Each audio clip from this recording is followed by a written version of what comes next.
Балам, не болды? Қайда жиналды?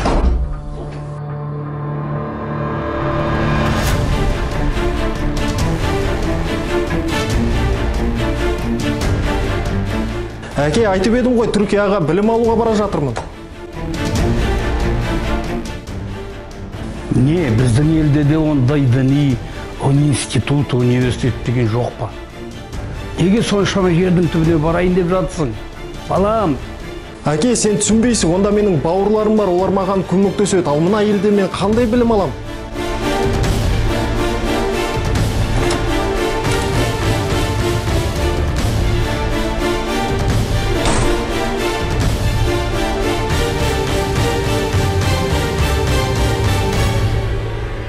Ассалаумалейкум, Дүйсенбай Сабитов. Иә. Полиция департаментінен Мұратбек Мансур.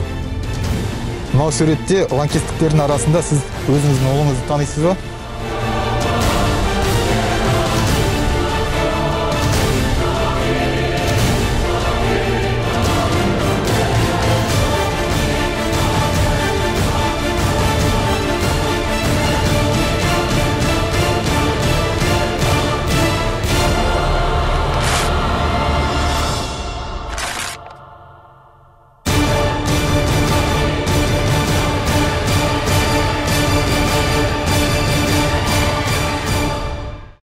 Шетелде теологиялық білім алу қауіпті.